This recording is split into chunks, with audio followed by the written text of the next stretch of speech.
नमस्कार बच्चों, आपका स्वागत है मेरा YouTube चैनल मैथ्स विद अमर झा पे। आइए हम आज का वर्कशीट क्लास 9th का गणित का वर्कशीट संख्या 69 देखते हैं। दिनांक 14 जनवरी 2022 के लिए हमारा टॉपिक है आज का वृत्त। वृत्त में आपको वृत्तखंड की समझ है। वृत्तखंड किसको कहते हैं? यदि ये एक वृत्त है, इसको एक चाप लगा देते हैं, यानी ये जीवा है। इस जीवा से इसको दो हिस्से में कर दिया गया तो एक ये वाला हिस्सा दीर्घ वृत्तखंड कहलाएगा और नीचे वाला लघु वृत्तखंड कहलाएगा। ये आप जानते हैं।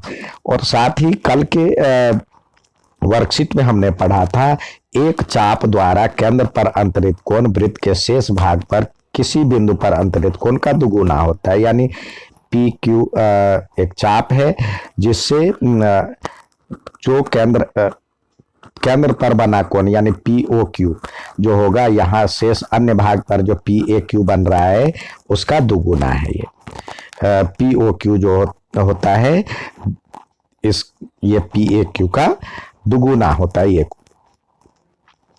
तो अब हम क्या करते हैं, इस पे इसको एक जीवा इसको मिला करके एक हम जीवा दे देते हैं, तो जिससे ये एक ये जो है एक वृत्तखंड बन जाता है। यानी मान लीजिए आकृति में पी क्यू को मिलाकर जीवा पी क्यू बना देते हैं और तब जो ये कोण होगा पी ए क्यू वृत्तखंड ये वाले वृत्तखंड का हिस्सा हो जाएगा। तो अब इसी वृत्तखंड में एक और पॉइंट हम ले लेते हैं, सी यहां पे ले लिया।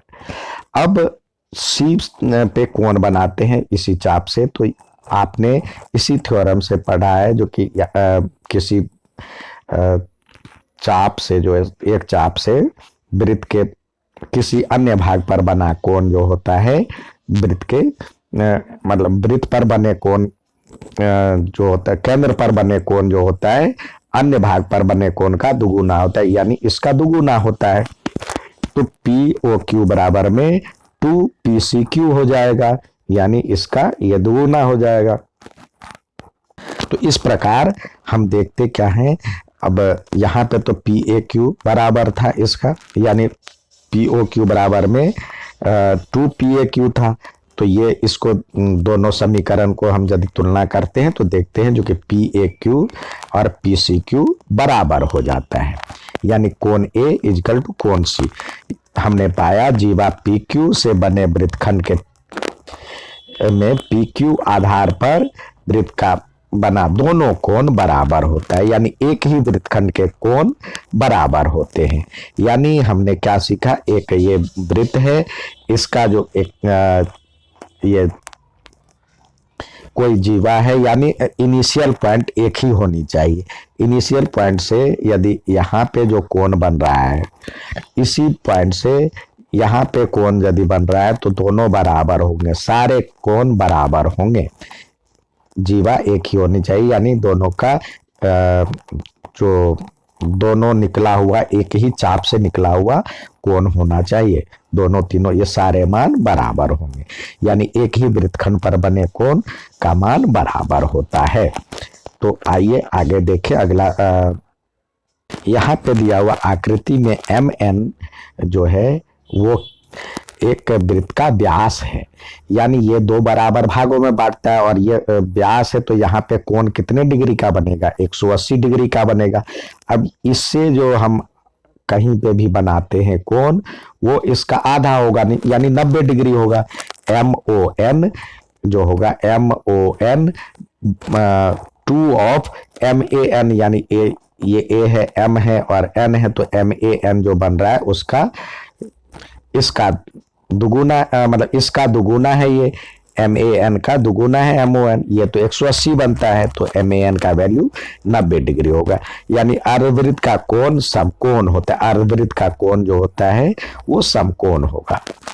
अब आइए इसी को और समझने के लिए हम जो उदाहरण दिए गए हैं उसके द्वारा और समझने का प्रयास करें। यहाँ पे दिया हुआ आकृति पी क्यू आर, यानी ये कोण 110 डिग्री दिया हुआ, तो पी क्यू आर क्यू वाले एक वृत्त पर बने स्थित बिंदु है, तो ओ पी आर, यानी ओ पी आर ये ज्ञात करना है। अब आपको दिया हुआ ये दिया हुआ है, तो इससे जो केंद्र पे बनेगा कोण, यानी ये कोण उसका दुगुना होगा, यानी ये क्या होगा, इसका नाम दे दिया कोण एक। कोण एक का जो वैल्यू होगा, कोण एक का वैल्यू इसका दुगुना होगा, यानी 110 का दुगुना यानी 220 डिग्री हो जाएगा। ये दिया हुआ 220 डिग्री।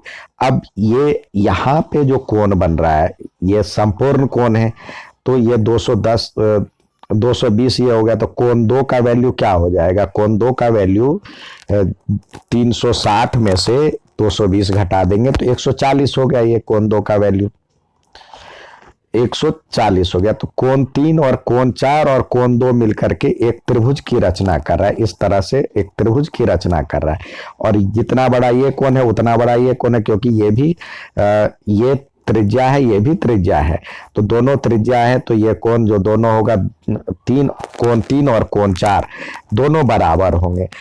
और आप जानते हैं जो कि तीनों कोणों का योग 180 होता है, तो यानी कोण दो प्लस कोण तीन प्लस कोण चार का मान 180 होगा, और कोण तीन बराबर में कोण चार, क्योंकि ये दोनों त्रिज्या है। तो आप जानते हैं जो कि सम्मुख मतलब बराबर भुजा के सम्मुख कोण बराबर होते, तो कोण तीन बराबर में कोण चार। इस तरह से कोण दो प्लस कोण तीन इजकल टू 180, तो कोण तीन का वैल्यू आपको आ गया 20 डिग्री। ठीक है, अब हमेशा की तरह आपको कुछ प्रश्न दिए जाते हैं करने के लिए, तो आइए प्रश्न हल करें। अब अगला दिया हुआ एक प्रश्न दिया हुआ है जो कि एक वृत्त पर ए बी सी और डी बिंदु है, ए सी और बी डी एक बिंदु ई पर इस प्रकार प्रतिच्छेद करती कि बी ई जी, यानी ये कोण 130 डिग्री दिया हुआ है, और बी सी डी यानी ये कोण आपको 20 डिग्री दिया हुआ है, तो बी ए सी ये कोण ज्ञात करना है। तो सबसे पहले इसके लिए आपको देखिए, ये मत समझिए जो कि ये व्यास है। अब देखिए ये 130 दिया हुआ है, ये 130 दिया हुआ है, तो ट्रायंगल बनाने का प्रयास। अब ये कोण मिल करके क्या बनेगा, रैखिक युग्म बनेगा। तो ये कोण इसको मान लेते हैं एक, ये दो, और तो ये कोण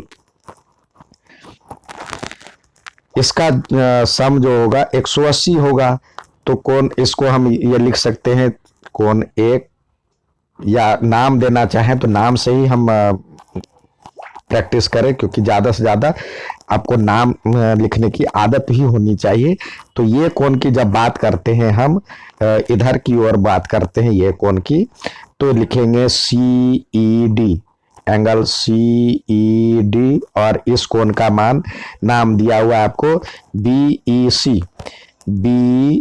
सी प्लस बी ई सी, ये दोनों कोण मिल करके 180 डिग्री होगा, रैखिक युग्म बनाएगा, रैखिक युग्म। ठीक है, तो इसका मतलब सीई डी क्या हो जाएगा, सीई डी बराबर में आपको हो जाएगा, ये दिया हुआ 180 डिग्री 130 डिग्री, तो 180 में से 130 गया तो हो जाएगा 50 डिग्री, ये 50 डिग्री हो गया। तो इस प्रकार ये कोण कितने का हो जाएगा, ये कोण आप निकाल सकते हैं, ये तीनों कोणों का योग 180 होता है त्रिभुज बी सी, ये सीईडी में ये कोण जो 20 डिग्री प्लस 50 डिग्री, और इसका नाम लिख सकते हैं, ये मान लीजिए जो कि ये एक्स है। इस त्रिभुज में चलते हैं तो ये लिखे, ये एंगल का नाम है ई सी डी, यानी angle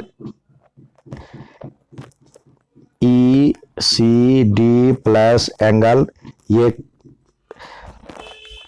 C E D plus ये कोण यानी B D C, E D C बराबर में क्या हो जाएगा 180। तो इसका वैल्यू आपको 20 दिया हुआ है ECD का, और इसका वैल्यू आपने 50 निकाला है, प्लस EDC इजकल टू 180 हो जाएगा। तो EDC यानी इसका वैल्यू क्या आ जाएगा, यदि आप घटाते हैं तो ये 70 है, 70 घट जाएगा तो ये आ जाएगा 110 डिग्री। और एक ही चाप से यहाँ पे बना हुआ कोण और यहाँ पे बना हुआ कोण दोनों बराबर होगा, तो यानी एंगल लिखेंगे, एंगल EDC को हम ये भी लिख सकते हैं BDC is equal to angle BAC, एक ही चाप से बना हुआ कोण है, तो ये बराबर में जो होगा ये 110 डिग्री है। तो इस प्रकार एंगल BAC का मान 110 डिग्री हो गया। नेक्स्ट सवाल देखते हैं। यहाँ पे कह रहा है आकृति में O वाले वृत्त पर 3 बिंदु इस प्रकार से है कि BOC यानी BOC ये कोण 30 डिग्री का है, AOB 50 डिग्री का है। यदि चाप ABC के अतिरिक्त D पर एक और बिंदु हो तो ADC ज्ञात कीजिए। तो देखिए पहले ये कोण कितना हो जाएगा टोटल, तो लिखेंगे एंगल BOC बराबर में angle AOB plus angle BOC। तो इसका वैल्यू आपको 50 दिया हुआ प्लस 30 बराबर में 80 डिग्री। तो ये जो कोण होगा आप जानते हैं, जो कि एक ही जीवा से बना हुआ, मतलब एक ही चाप से बना हुआ जो कोण होता है, केंद्र पर बना हुआ कोण अन्य भाग पर बने हुए कोण का दुगुना होता है। यानी लिखेंगे AOC बराबर में 2 ऑफ ADC। तो इसका वैल्यू तो आपको निकल गया, AOC का वैल्यू आ गया आपको, यहाँ पे AOC का वैल्यू होना चाहिए, होगा ये AOC का वैल्यू ये वाला कोण, तो AOB प्लस BOC। तो AOC का वैल्यू आपको आ गया 80 डिग्री, और ये 2 और एंगल ADC। तो एंगल ADC की वैल्यू क्या आ जाएगा, ADC की वैल्यू 80 का हाफ, 80 का हाफ यदि करते हैं तो कितना आता है, 80 का हाफ करेंगे तो ये 40 डिग्री।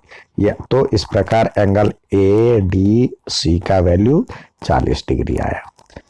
उम्मीद है समझ में आया होगा। अच्छा लगे तो लाइक और सब्सक्राइब जरूर करें। धन्यवाद।